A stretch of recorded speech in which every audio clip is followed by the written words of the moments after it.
Assalamualaikum warahmatullahi wabarakatuh. Jumpa lagi dalam channel Deden Teknona yang membahas dunia konveksi, mulai dari inspirasi, kemudian motivasi, bahkan sampai kepada tips dan trik agar konveksi di tanah air semakin maju dan berkembang. Sahabat semuanya, dalam dunia konveksi ada salah satu bagian yang sangat menentukan dalam perjalanan konveksi kita, yaitu pemasaran.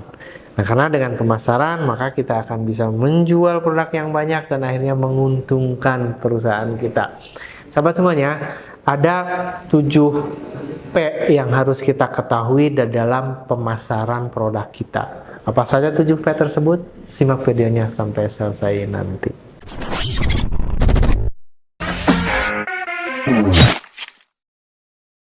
Terima kasih untuk sahabat yang masih setia menyaksikan video ini sampai selesai nanti.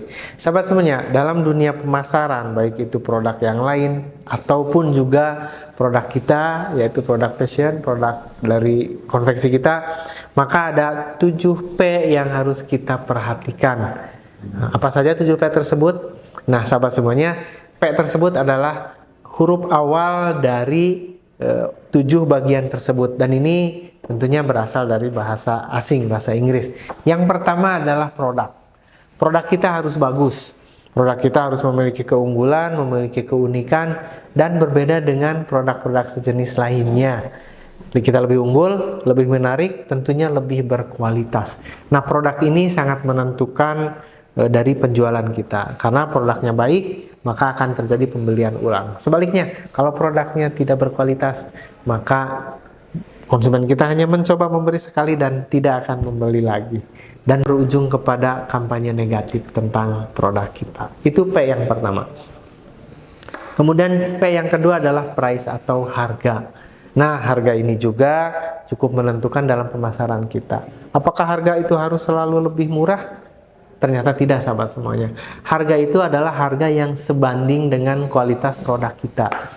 Bisa jadi produk kita berkualitas tinggi, sangat luar biasa, premium, harganya juga bisa lebih tinggi otomatis, sahabat semuanya. Nah, harga tersebut tentunya harus seimbang dengan kualitas produk kita.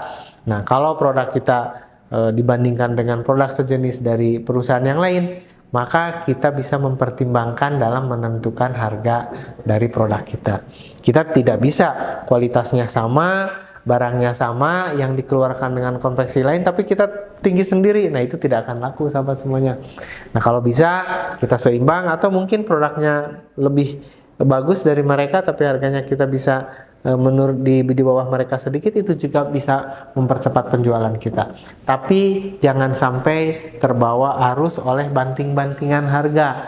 Katanya yang paling murah itu yang untung, yang banyak penjualannya. Tidak seperti itu juga, sahabat semuanya. Maka dari itu, tentukanlah harga dengan baik dan benar. Hitung HPP-nya. Jangan sampai kita rugi, jangan sampai juga kita ketinggian menentukan harga yang akhirnya tidak laku. Karena produk sejenis dengan kualitas yang sama lebih murah dari kita, misalnya seperti itu. Itu P yang kedua. P yang ketiga adalah place atau tempat. Nah, tempat ini cukup menentukan penjualan kita. Nah, apabila secara offline, tentunya tempat itu menentukan penjualan. Artinya harus mencari tempat yang strategis, tempatnya yang bagus, tempatnya yang indah, tempatnya yang nyaman dikunjungi, kemudian juga tempat yang strategis. Jangan sampai kita menjual di tempat yang kumuh, di pelosok yang dalam, artinya secara offline tidak mudah dikunjungi, tidak terlihat oleh orang lain. Nah, maka tempat tersebut harus tempat yang strategis.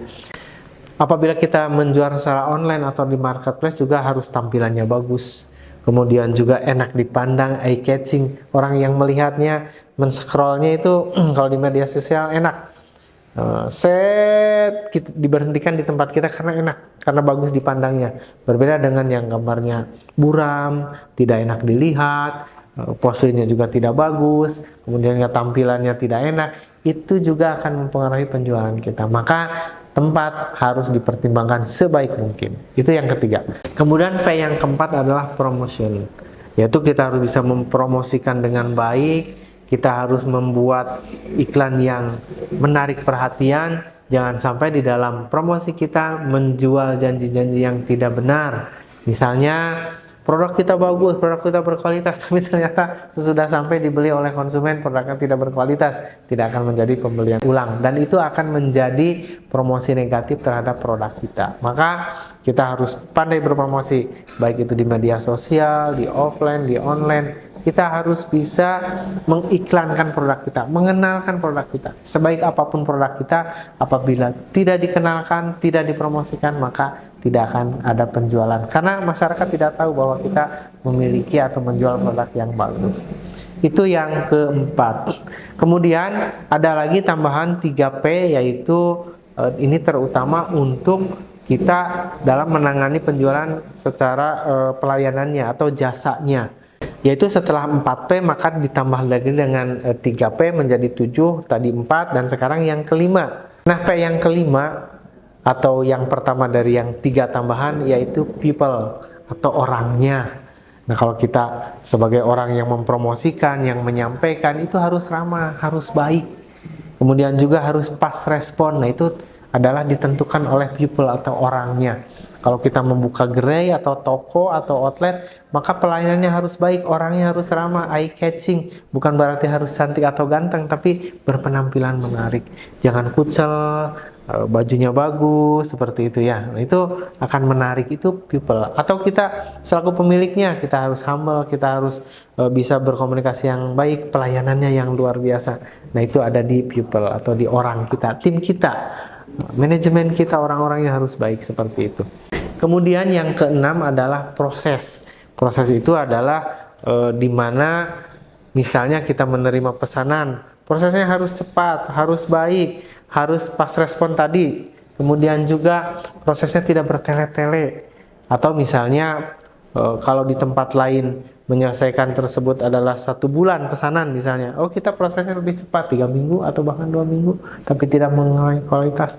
Nah, proses itu menentukan penjualan kita. Proses itu juga bisa digambarkan dengan bagaimana orang bisa memesan produk kita dengan mudah. Nah, orang bisa membeli produk kita dengan cepat, mendapatkannya mudah. Seperti misalnya kalau di Instagram mungkin aplikasinya yang mudah, tinggal klik bio atau tinggal klik link tertentu, itu akan mudah sampai kepada admin kita. Atau misalnya di Facebook atau di media sosial yang lainnya atau di marketplace juga. Nah, itu prosesnya harus mudah dan bisa digunakan dengan cepat dan tepat, seperti itu. Itu P yang ke-6, proses. Dan yang terakhir, yang ke-7 adalah physical evidence. Itu adalah maksudnya bentuk atau fisiknya dari perusahaan kita, fisiknya dari misalnya toko kita, itu harus bersih, harus nyaman.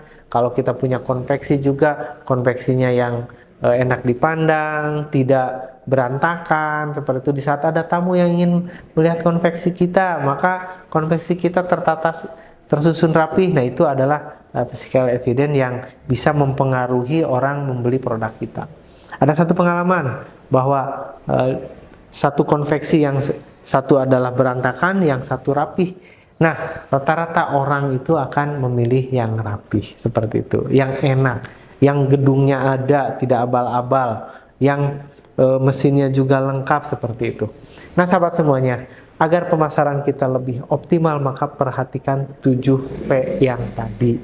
Mudah-mudahan ini bisa menjadi inspirasi untuk kita, terutama untuk kita yang akan mengembangkan pemasaran di bidang konveksi kita.